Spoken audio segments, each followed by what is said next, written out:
বিসমিল্লাহির রহমানির রহিম। আমার প্রিয় ভাই ও বোনেরা, আজকে আপনাদের সামনে তুলে ধরব কিয়ামতের দিন জাহান্নামের উপর যে পুল স্থাপিত হবে, সেই পুল সিরাতের ঘটনা। হাদিস শরীফে উল্লেখিত আছে যে পুল সিরাত চুল অপেক্ষাও অধিক সূক্ষ্ম এবং খুর অপেক্ষা অধিক ধারালো হবে। উহা ৩০,০০০ বছরের রাস্তার সমান লম্বা হবে এবং উহার চতুর্দিক অমাবস্যার অন্ধকার অপেক্ষাও অধিক অন্ধকারে আচ্ছন্ন থাকবে। আল্লাহ তাবারক তাআলা সকলকে আদেশ প্রদান করবেন যে তোমরা আপন আপন পয়গম্বরদের সঙ্গে পুল সিরাত পার হয়ে বেহেশতে চলে যাও। পুলের উপর দিয়ে প্রথমত সোজা উপরের দিকে ১০,০০০ বছরের রাস্তা বা পথ অতিক্রম করতে হবে।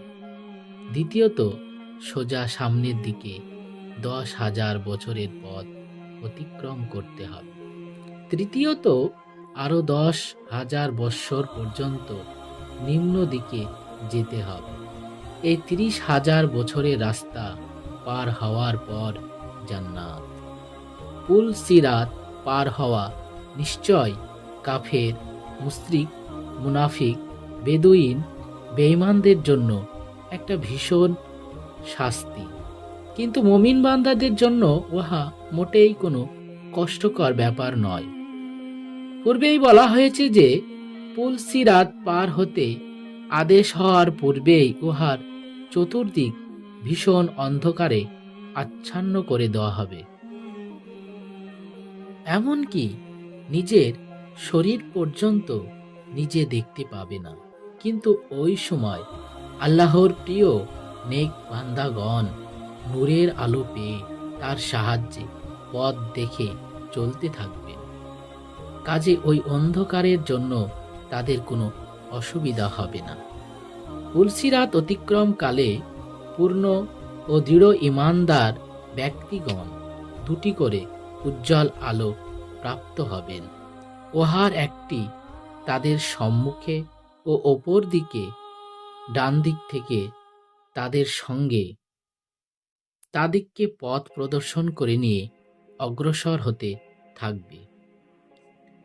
অপেক্ষিত দুর্বল ঈমান বিশিষ্ট লোকদিগকে একটি মাত্র উজ্জ্বল আলো প্রদান করা হবে এবং সর্বাপেক্ষা দুর্বল ঈমানদার লোকগণ অত্যন্ত ক্ষীণ আলোক প্রাপ্ত হবেন, যার দ্বারা তারা কোনো রূপে নিজের পায়ের কাছে স্থানটুকু দেখে পা ফেলে চলতে পারেন।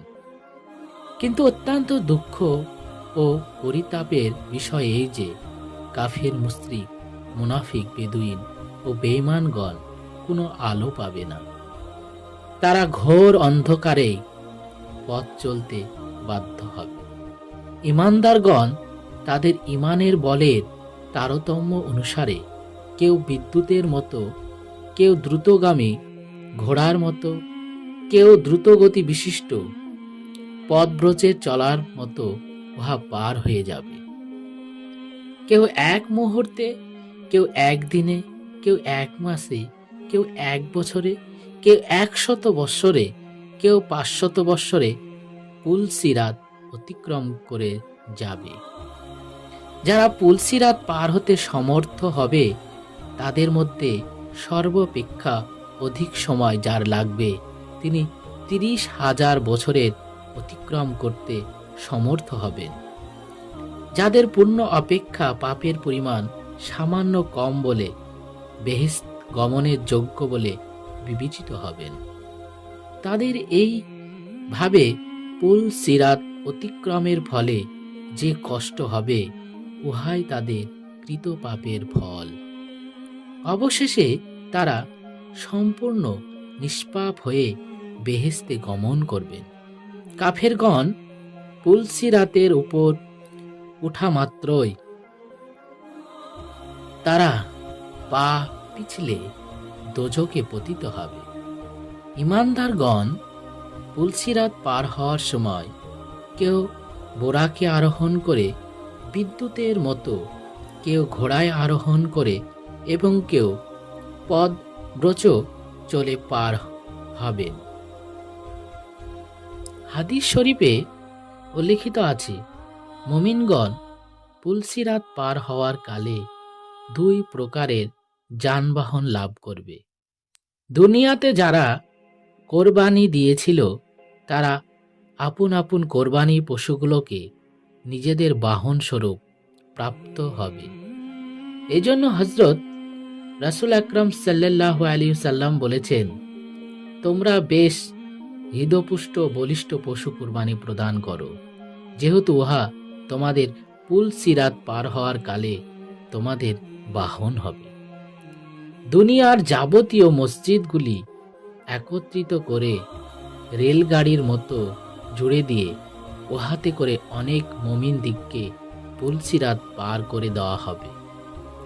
দুনিয়াতে যাদের অন্তর মসজিদের প্রতি আকৃষ্ট ছিল, নিজের বাসগৃহ অপেক্ষা মসজিদকে বেশি ভালোবাসত, তাদেরকে মসজিদের মতো একটি গাড়ি তৈরি করে পুলসিরাত পার করে দেওয়া হবে। পুলসিরাত পার হওয়ার জন্য মুনাফিকগণ কোনরূপ আলো বা যানবাহন পাবে না। তারা মুমিনদের আলোকের পিছনে পিছনে চলতে থাকবে। মুমিনগণ আপনা আপনি ইমানের বলে দ্রুত বেগে চলতে থাকবেন, কিন্তু মুনাফিকগণ অতি দ্রুত চলতে না পেরে অনেক পিছনে পড়ে যাবে। তখন তারা দিশেহারা হয়ে মুমিন দিগকে সম্বোধন করে বলবে, ভাই সব, আমাদের জন্য একটু অপেক্ষা করুন, আপনাদের আলোর পিছে পিছে আমাদিগকেও নিয়ে যান। ইমানদারগণ তখন বলবেন, তোমরা পিছন দিকে ফিরে গিয়ে আমরা যেখান হতে আলো নিয়ে এসেছি সেখান থেকে তোমরাও আলো নিয়ে এসো, আমাদের দাঁড়াবার সময় নেই। মুমিনদের কথায় মুনাফিকগণ পশ্চাৎ প্রসারণ করবেন। একটু গমনের পরে তারা ভীষণ অন্ধকারে পতিত হবে। তারা সেদিকে আর অগ্রসর হতে না পেরে পুনরায় মুমিনদের দিকে অগ্রসর হতে থাকবে, কিন্তু এবারে তারা আর মুমিনদের সহিত মিলিত হতে পারবে না। কেননা তারা তখন দেখতে পাবে যে মুমিনগণ তখন বহু দূরে চলে গেছেন, তাদের আলোর চিহ্ন মাত্র আর দেখা যাচ্ছে না। তারা হতাশ হয়ে কান্না করতে করতে মুমিন দিগকে ডেকে বলবে, আমরা কি দুনিয়াতে আপনাদের সঙ্গে ছিলাম না ভাই সব? আপনারা আমাদিগকে পরিত্যাগ করে চলে গেলেন। মুমিনগণ তাদের কথার উত্তরে বলবেন, হ্যাঁ, দুনিয়াতে তোমরা আমাদের সঙ্গে ছিলে বটে, কিন্তু তোমাদের অন্তঃকরণ আমাদের সঙ্গে ছিল না। তোমরা কখনো আমাদের মঙ্গল চাওনি। মুখে আমাদের সহিত আন্তরিকতার ভাব দেখালেও তোমরা সর্বদা আমাদের সর্বনাশ সাধনে তৎপর ছিলে। দুনিয়াতে যাদের সঙ্গে তোমাদের মহব্বত ছিল, যাদের সহিত তোমাদের আন্তরিকতা ছিল, তোমরা আমাদিগকে সর্বদা শত্রু বলে জ্ঞান করতে তাদের কাছে গিয়ে সাহায্য প্রার্থনা করো। মুনাফিকগণ উপায় না পেয়ে চিৎকার করতে থাকবে। এমন সময় জাহান্নাম তার ভীষণ লেলিহান জিহ্বা প্রসারিত করে তাদিগকে আকর্ষণ করে আপন উদরে টেনে নেবে। হাসরের লোকগণ পুলসিরাতে উঠার সঙ্গে সঙ্গে দুজক তার ভীষণ লেলিহান জিহ্বা প্রসারিত করে গর্জন করতে করতে এগিয়ে আসবে। কাফের, মুশরিক, বেদুইন, বেঈমানগণ দোজকের সে ভীষণ অগ্নিশিখার গর্জন দেখে ভয়ে থরথর থরথর করে কাঁপতে থাকবে। তাদের অন্তরাত্মা শুকিয়ে যাবে। তারা পুলসিরাতের উপরে উঠতেই জাহান্নাম তার জিহ্বা প্রসারিত করে তাদিগকে জড়িয়ে ধরে টেনে নিয়ে উদারে নিক্ষেপ করবে। নেককারগণের দান, খায়রাত, নির্জন এবাদত ও চোখের বাণী দোজকের সেই ভীষণ উত্তাপ নিস্তেজ করে দেবে। কাজে নেককারগণের পার হবার সময় দোজকের কোনো অস্তিত্ব অনুভব করতে পারবে না। মুমিনগণ দোজকের উপর দিয়ে পুলসিরাত পার হয়ে যাওয়া সত্ত্বেও দোজক বা পুলসিরাত কোনোটারই অস্তিত্ব বুঝতে পারবে না। তারা পুলসিরাত পার হয়ে গেলে বলাবলি করতে থাকবে যে আমরা যে পুলসিরাতের কথা শুনেছিলাম তা তো দেখলাম না। ফেরেশতাগণ তক্ষুনি বলবেন যে আপনারা আল্লাহর অসীম মেহেরবানিতে পুলসিরাত পার হয়ে এসেছেন।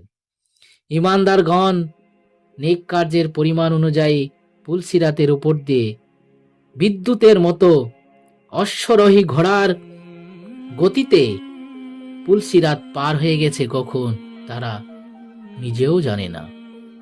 হযরত রাসূল আকরাম সাল্লাল্লাহু আলাইহি ওয়াসাল্লাম বলেছেন, পুলসিরাত বড়ই কঠিন স্থান। উহা অতিক্রম করতে 7টি বিভিন্ন স্থানে বিভিন্ন বিষয় পরীক্ষা ও প্রশ্ন করা হবে। সর্বপ্রথম স্থানে ঈমান সম্বন্ধে পরীক্ষা করা হবে। যারা প্রকৃত ঈমানদার তারা পরীক্ষায় উত্তীর্ণ হয়ে নির্বিঘ্নে চলে যাবে, আর যাদের ঈমান বেদাতে ভরা, গুনাহে ভরা, তারা দোজকে নিক্ষিপ্ত হবে। দ্বিতীয় স্থানে নামাজ সম্বন্ধে পরীক্ষা করা হবে। প্রকৃত নামাজগণ সেখানকার পরীক্ষায় উত্তীর্ণ হয়ে চলে যাবে এবং বেনামাজিগণ সেই স্থানে জাহান্নামে নিক্ষিপ্ত হবে। এইভাবে যথাক্রমে রোজা, হজ, জাকাত, ওযু, গোসল এবং সর্বশেষ স্থানে পাড়া প্রতিবেশী, আত্মীয় স্বজন, পিতা মাতা, দরিদ্রের হক আদায় সম্বন্ধে পরীক্ষা করা হবে।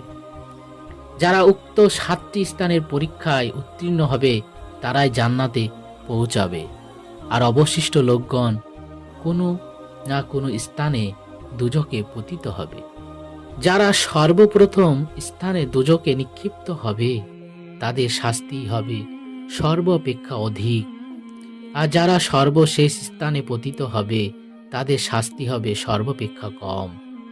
শোষাক্ত স্থানে নিক্ষিপ্ত লোকগণ কোনো এক নির্দিষ্ট কাল পর্যন্ত দোজকের শাস্তি ভোগ করে পরে মুক্তি পেয়ে বেহেশতে গমন করবে।